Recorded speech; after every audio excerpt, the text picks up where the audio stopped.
एक संत को सुबह सुबह सपना आया। सपने में सब तीर्थों में चर्चा चल रही थी कि इस कुंभ के मेले में सबसे अधिक किसने पुण्य अर्जित किया।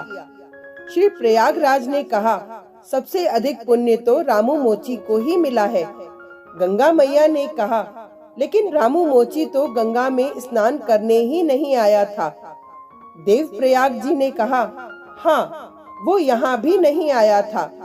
रुद्रप्रयाग ने भी बोला, हाँ, इधर भी नहीं आया था।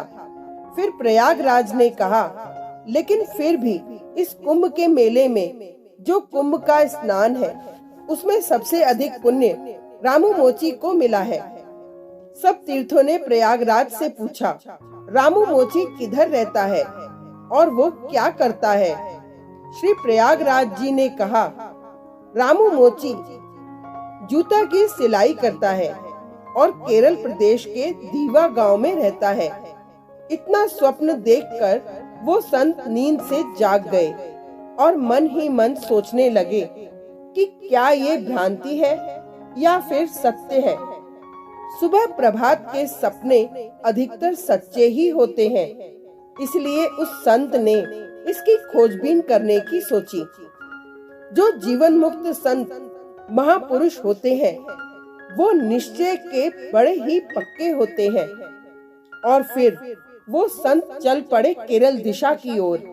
स्वप्न को याद करते और किसी किसी को पूछते पूछते वो दीवा गांव में पहुंच ही गए। जब गांव में उन्होंने रामू मोची के बारे में पूछा तो उनको रामू मोची मिल ही गया। संत के सपने की बात सत्य निकली। वो संत उस रामू मोची से मिलने गए। रामू मोची संत को देखकर बहुत ही भाव विभोर हो गया और कहा, महाराज, आप मेरे घर पर? मैं तो जाति से चमार हूँ। हमसे तो लोग दूर दूर रहते हैं और आप संत होकर मेरे घर आए। मेरा तो चमड़े का धंधा है। मैं वर्ण से शूद्र हूँ। अब तो उम्र से भी लाचार हो गया हूँ। बुद्धि और विद्या से अनपढ़ हूँ। मेरा सौभाग्य है कि आप मेरे घर पधारे। संत ने कहा, हाँ, मुझे एक स्वप्न आया था, उसी कारण मैं यहाँ आया। और संत तो सब में उसी प्रभु को देखते हैं, इसीलिए हमें किसी भी प्रकार की कोई परेशानी नहीं है किसी के घर जाने और मिलने में। आपसे एक प्रश्न था कि आप कभी कुंभ मेले में गए हो और इतना सारा पुण्य आपको कैसे मिला। रामू मोची बोला, नहीं महाराज, मैं कभी भी कुंभ के मेले में नहीं गया, पर जाने की बहुत लालसा थी। इसीलिए मैं अपनी आमदनी से रोज कुछ बचत कर रहा था। इस प्रकार महीने में कुछ रुपया इकट्ठा हो जाता था और 12 महीने में कुंभ जाने लायक और उधर रहने खाने पीने लायक रुपए हो गए थे। जैसे ही मेरे पास कुंभ जाने लायक पैसे हुए, मुझे कुंभ मेले का शुरू होने का इंतजार होने लगा।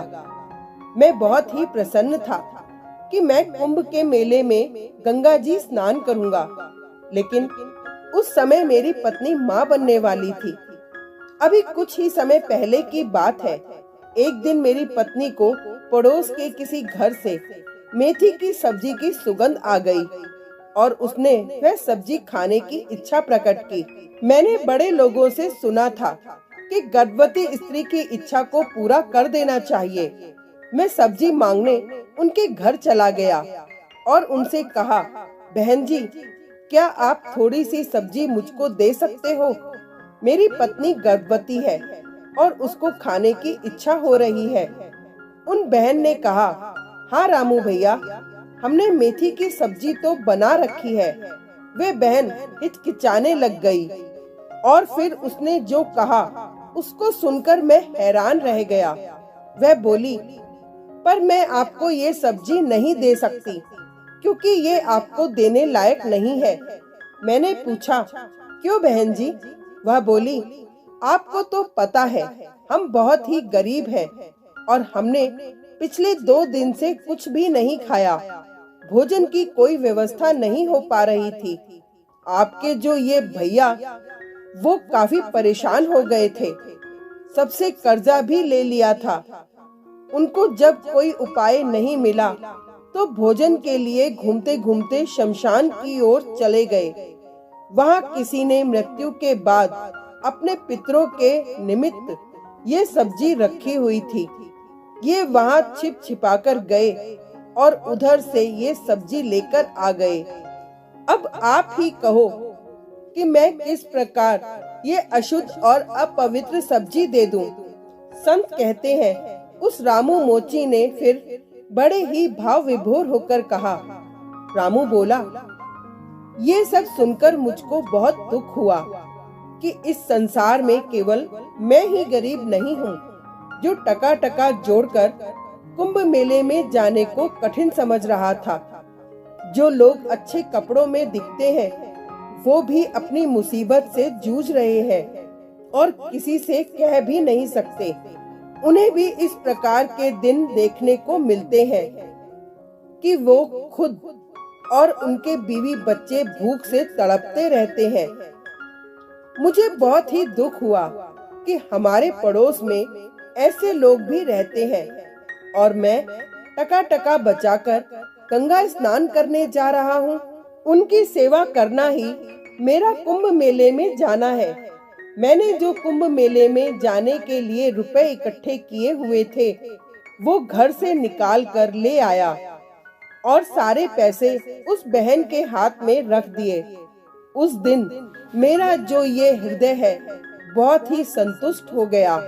प्रभु जी, उस दिन से मेरे हृदय में आनंद और शांति आने लगी। संत बोले, हाँ, इसीलिए जो मैंने सपना देखा उसमें सभी तीर्थ मिलकर आपकी प्रशंसा कर रहे थे।